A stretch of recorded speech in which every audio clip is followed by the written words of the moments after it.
All right, happy Friday. Today's our final day with our novel, The Lightning Thief. I'm so excited for today. This is a big book. So, you guys did a really good job finishing this story over the past month. It's over 350 pages, so it's almost actually a 400-page book, which is a really big book. So, great job. And I'm so excited to read the final part of chapter 22 today. So today what we're going to be working on is character motivations. So remember, that's the reason why a character does something. So the way we find that is we identify what the character said or did in the story. So what is it that they did? Ask yourself, why did the character do that? Think about how did it help them?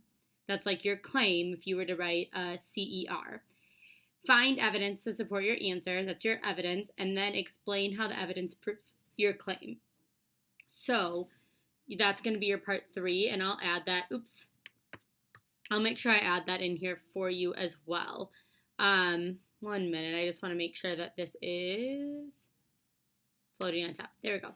All right. So we are going to get started. Yesterday, we read the first part of chapter 22, and if you remember, we were talking about some of the conflicts he was having, internal conflicts. The one that was in our work yesterday was about if he should stay at Half-Blood Hill for the whole year and not go home with his mother, or if he should go home because we know Gabe is gone now, and his mom was looking for like different private schools for him to go to. So he's trying to decide which one to do, and then he goes and he meets up with Luke. And he's remembering this part of the prophecy where we left off. So they're kind of down by the river, and Luke's acting kind of weird. And then he remembers this: you will be betrayed by one who calls you a friend. And he realizes that maybe this person is Luke. So that's where we left off yesterday. So we're going to pick up right there today. So, chapter 22, the prophecy comes true. So again, that's that part of the prophecy, part 2. I saw a lot out there in the world, Percy, Luke said. Didn't you feel it? The darkness gathering, the monsters growing stronger? Didn't you realize how useless it all is? All the heroics, being pawns of the gods? They should have been overthrown thousands of years ago, but they've hung on, thanks to us half-bloods. I couldn't believe what was happening. Luke, you're talking about our parents, I said. He laughed. That's supposed to make me love them? Their precious Western civilization is a disease, Percy. It's killing the world.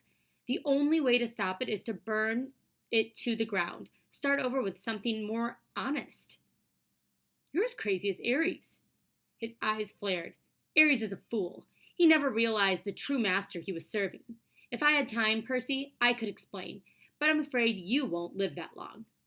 The scorpion crawled onto my pants leg. There had to be a way out of this. I needed time to think. Kronos, I said. That's who you serve. The air got colder. You should be careful with names, Luke warned. Kronos got you to steal the Master Bolt and the helm. He spoke to you in your dreams.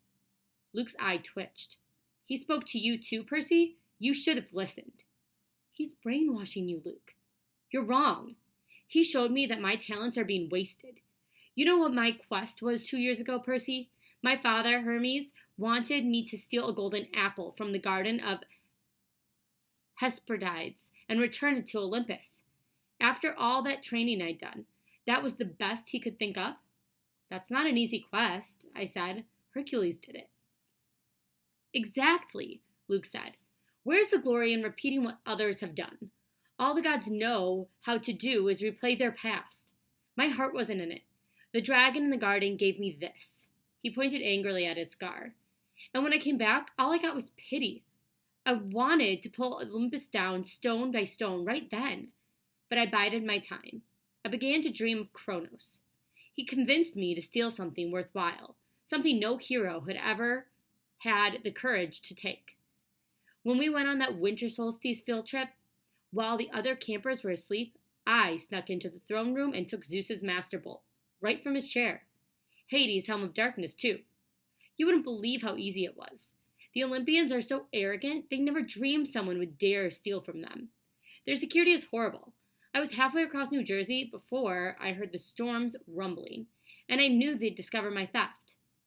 The scorpion was sitting on my knee now, staring at me, with its glittering eyes. I tried to keep my voice level. So why didn't you bring the items to Kronos? Luke's smile wavered. I got overconfident. Zeus sent out his sons and daughters to find the stolen bolt. Artemis, Apollo, my father, Hermes. But it was Ares who caught me. I could have beaten him, but I wasn't careful enough. He disarmed me, took the items of power, threatened to return them to Olympus and burn me alive. Then Kronos' voice came to me and told me what to say. I put the idea in Ares' head about the great war between the gods. I said all he had to do was hide the items away for a while and watch the others fight. Ares got a wicked gleam in his eye. I knew he was hooked. He let me go, and I returned to Olympus before anyone noticed my absence. Luke drew his new sword. He ran his thumb down the flat of the blade, as if he were hypnotized by its beauty. Afterward, the Lord of the Titans, he punished me with nightmares. I swore not to fail again. Back at Camp Half-Blood, in my dreams, I was told that a second hero would arrive, one who could be tricked into taking the bolt and the helm the rest of the way, from Ares down to Tartarus. You summoned the Hellhound that night in the forest. We had to make Chiron think that camp wasn't safe for you, so he would start you on your quest. We had to confirm his fears that Hades was after you, and it worked. The flying shoes were cursed, I said. They were supposed to drag me and the backpack into Tartarus. And they would have if you'd been wearing them. But you gave them to the satyr, which wasn't part of the plan. Grover messes up everything he touches. He even confused the curse. Luke looked down at the scorpion, which was now sitting on my thigh. You should have died in Tartarus, Percy. But don't worry. I'll leave you with my little friend to set things right. Pause. So this is the area that we're going to look at for the first motivation. Right here. So we're learning a lot right now about Luke and what happened with Luke. So basically, we know Luke had was already upset with the gods, and then on top of that, Kronos, the Titan, was talking to him in his sleep and convinced him to do this because he was upset about his first quest. He didn't think it was very good. It wasn't he didn't really care about it. And so then Kronos convinced him to do this, and he did it, but he messed up a little bit, and that's how Ares got involved. So now we're kind of learning about how did that get Percy involved? So let's look here. Part A, what motivated Luke to release the Hellhound at camp? So identify what the character said or did.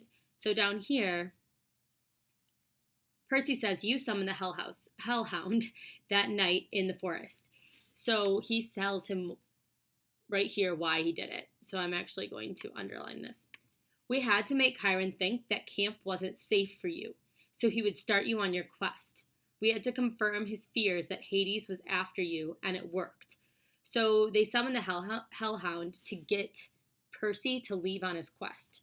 That's what it's telling him. So that way when he's on his quest, he could run into Ares, and then they could use this whole plan to get their job done. So I found out what he said. Why did he do that? He did that for himself, basically, so that they could get the Master Bolt and the Helm of Darkness. They wanted them to go to Tartarus, which is in LA in the underworld, because that's where the King of the Titans is, which is Kronos. So what motivated him? Was it to convince Chiron that camp was unsafe, to anger the gods, to see if Percy would defeat the Hellhound, or to bring him to Tartarus? So it was kind of a twofold in here. So it's definitely not to anger the gods, and it's definitely not to see if Percy could defeat the Hellhound. That was not their reasoning for doing this. So now, was it to convince Chiron that camp was unsafe, or to bring him to Tartarus? Are they trying to bring... Are they trying to they're trying to bring Percy to Tartarus, or are they trying to convince Chiron that camp was unsafe? So it's kind of both. So what I would say for this one is the evidence we have is that they wanted it to make sure that camp wasn't safe for him. He tells us that right there. Now, we also know that eventually this was supposed to bring him to Tartarus, but we're going to use this example right here to convince Chiron that camp was unsafe for Percy. So that's our answer. So the correct answer is A. So now we want to find our evidence to support our answer. Which two details from the text best support your answer above? To drag me in the backpack to Tartarus, we had to make Chiron think camp wasn't safe for you, so he would send you on your quest.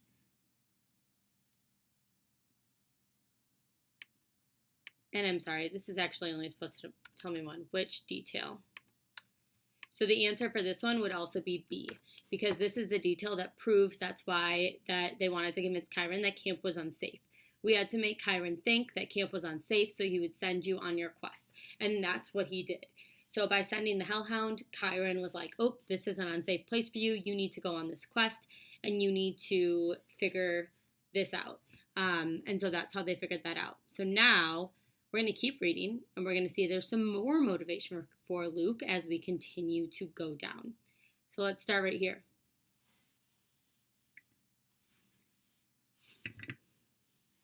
Luke looked down at the scorpion, which was now sitting on my thigh. You should have died in Tartarus, Percy. But don't worry, I'll leave you with my little friend to set things right. Thalia gave you her life to save you, I said, gritting my teeth. And this is how you repay her? Don't speak of Thalia, he shouted. The gods let her die. That's one of my many things that they will pay for. You're being used, Luke. You and Ares both. Don't listen to Kronos. I've been used? Luke's voice turned shrill. Look at yourself. What has your dad ever done for you? Kronos will rise. You've only delayed his plans. He will cast the Olympians into Tartarus and drive humanity back to their caves. All except for the strongest, the ones who serve him. Call off the bug, I said. If you're strong, fight me yourself. Luke smiled. Nice try, Percy, but I'm not Ares. You can't bait me. My lord is waiting, and he's got plenty of quests for me to undertake. Luke! Goodbye, Percy. There is a new golden age coming. You won't be part of it. He slashed his sword in an arc and disappeared in a ripple of darkness. The scorpion lunged. I swatted it away with my hand and uncapped my sword. The thing jumped at me, and I cut it in half in midair. I was about to congratulate myself until I looked down at my hand. My palm had a huge red welt, oozing and smoking with yellow gunk. The thing had gotten me after all. My ears pounded. My vision went foggy. The water, I thought, it healed me before. I stumbled to the creek and submerged my hand, and nothing seemed to happen. The poison was too strong. My vision was getting dark. I could barely stand up. 60 seconds, Luke had told me. I had to get back to camp. If I collapsed out here, my body would be dinner for some monster. Nobody would ever know what happened. My legs felt like lead. My forehead was burning. I stumbled toward camp, and the nymphs stirred from their trees. Help! I croaked. Please! 2 of them took my arms, pulling me along. I remember making it to the clearing, a counselor shouting for help, a centaur blowing a conchorn, and then everything went black. So what's the problem right now in the story? There's a major conflict. So yes, it's between, Luke and the scorpion on one side, and then on the other side we have Percy. So Luke and the scorpion are trying to kill Percy. Percy is obviously wounded, and he needs help so that he can survive. And we're going to see what happens. So right now, Percy's not in a good place. And we know that Luke is serving Kronos, which is not good. So let's see what happens next. We only have a little bit left. I woke with a drink straw in my mouth. I was sipping something that tasted like liquid chocolate chip cookies. Nectar. I opened my eyes. I was propped up in bed in the sick room of the big house, my right hand bandaged like a club. Argus stood guard in the corner. Annabeth sat next to me, holding my nectar glass and dabbing a washcloth on my forehead. Here we are again, I said.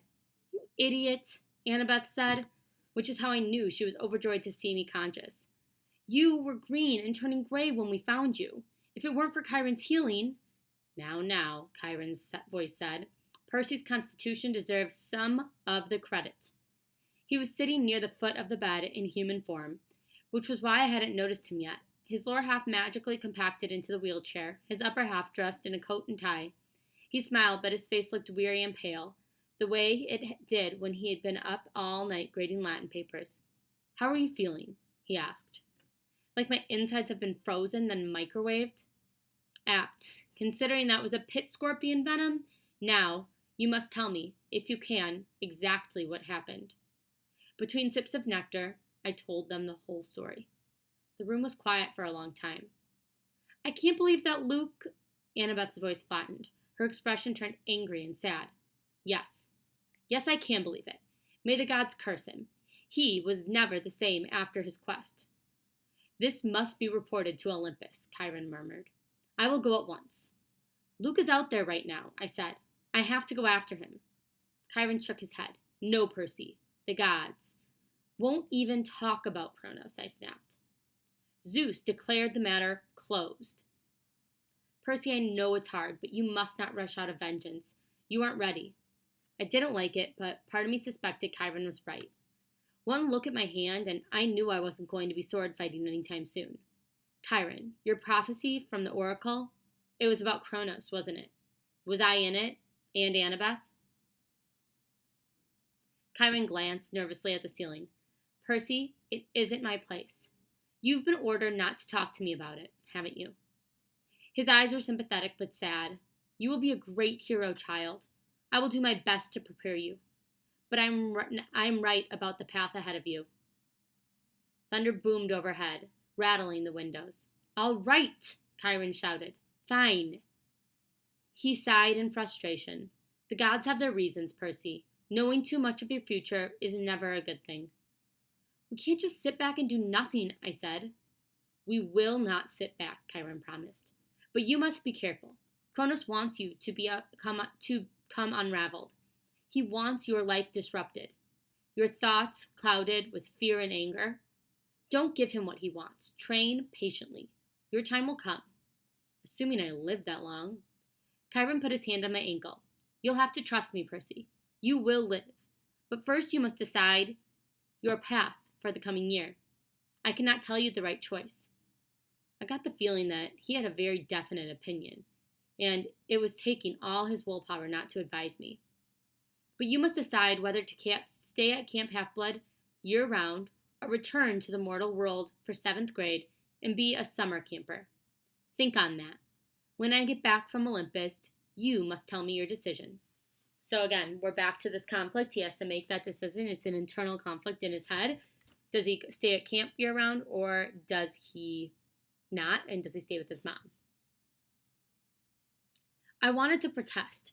I wanted to ask him more questions, but his expression told me there would be no more discussion. He had said as much as he could. "I'll be back as soon as I can," Chiron promised. "Argus will watch over you." He glanced at Annabeth. "Oh, my dear, whenever you're ready, they're here." "Who's here?" I asked. Nobody answered. Chiron rolled himself out of the room. I heard the wheels of his chair clunk carefully down the front steps, 2 at a time. Annabeth studied the ice in my drink. "What's wrong?" I asked her. "Nothing." She set the glass on the table. "I just took your advice about something. You need anything?" "Yeah, help me up. I want to go outside." "Percy, that isn't a good idea." I slid my legs out of bed. Annabeth caught me before I could crumple the floor. A wave of nausea rolled over me. Annabeth said, "I told you." "I'm fine," I insisted. I didn't want to lie in bed like an invalid while Luke was out there planning to destroy the Western world. I managed to step forward, then another, still leaning heavily on Annabeth. Argus followed us outside, but he kept his distance. By the time we reached the porch, my face was beaded with sweat. My stomach had twisted into knots, but I had managed to make it all the way to the railing. It was dusk. The camp looked completely deserted. The cabins were dark and the volleyball pit silent. No canoes cut the surface of the lake. Beyond the woods and the strawberry fields, the Long Island Sound glittered in the last of the sun. "What are you going to do?" Annabeth asked me. "I don't know." I told her I got the feeling Chiron wanted me to stay year-round, to put in more individual training time, but I wasn't sure that that's what I wanted. I admitted I'd feel bad about leaving her alone, though, with only Clarice for company. Annabeth pursed her lips and then said quietly, "I'm going home for the year, Percy. I stared at her. You mean to your dad's? She pointed toward the crest of Half-Blood Hill. Next to Thalia's pine tree, at the very edge of camp's magical boundaries, a family stood silhouetted. Two little children, a woman, and a tall man with blonde hair. They seemed to be waiting. The man was holding a backpack that looked like the one Annabeth had gotten from Waterland in Denver. I wrote him a letter when we got back, Annabeth said, just like you suggested. I told him I was sorry. I'd come home for the school year if he still wanted me. He wrote back immediately. We decided we'd give it another try. That took guts. She pursed her lips. You won't try anything stupid during the school year, will you? At least not without sending me an Iris message? I managed to smile. I won't go looking for trouble. I usually don't have to. When I get back next summer, she said, we'll hunt down Luke. We'll ask for a quest. But if we don't get approval, we'll sneak off and do it anyway. Agreed? Sounds like a plan worthy of Athena. She held out her hand. I shook it. Take care, seaweed brain, Annabeth told me. Keep your eyes open. You too, wise girl. I watched her walk up the hill and join her family. She gave her father an awkward hug and looked back at the valley one last time. She touched Thalia's pine tree and then allowed herself to lead over the crest into the mortal world. For the first time at camp, I felt truly alone. I looked out at the Long Island Sound and I remembered my father saying, the sea does not like to be restrained. I made my decision. I wondered if Poseidon was watching. Would he approve of my choice? I'll be back next summer, I promised him. I'll survive until then. After all, I am your son. I asked Argus to take me down to cabin 3 so I could pack my bags for home. All right, and that is the end of our story. So he obviously decides to go home, and so does Annabeth. So we will see what happens if you want, or you can see what happens if you want to. There is another story. I'm going to find what the next story is called. So if you are interested, the second part of this series is called Percy Jackson and the Olympians, the Sea of Monsters. Oh, I don't know if this is going to... So I don't have the story. It just kind of like says it in the end of my book. It says the Sea of Monsters. So that is the sequel. I know there's like 4 or 5 books in this series, but the Sea of Monsters is the second one. So that's the one that you can read after this. So now for your assignment today, all you are going to do is part A and B, and then there is a bonus. So part A, what motivated Luke to steal the Master Bolt? So again, we're asking, when we think about motivated, we're thinking about the word why. Why did Luke steal the Master Bolt? What was his purpose? And then you'll find your which 2 details. So there are 2 details for this one. And you'll put the answers here, or you can highlight them. The bonus question is, what does Percy decide to do for the end of the school year? And do you agree with him or do you disagree? So we already know what he decides to do. We talked about that. So he decides to go home and stay with his mom. Do you agree with that decision or do you disagree? And explain why. We are going to be doing, so tomorrow, Monday, because today's Friday. Monday, you will take your quiz on the Lightning Thief. And then on Tuesday, we're going to set up a Zoom chat so that everybody can come and talk about their favorite parts of the Lightning Thief, what they liked, what they didn't like, who their favorite character was, what their favorite scene was. So we'll have that fun discussion on Tuesday, and then on Wednesday, we'll be starting a new novel. So get ready for the quiz on Monday, Zoom Tuesday, new novel Wednesday. All right, goodbye.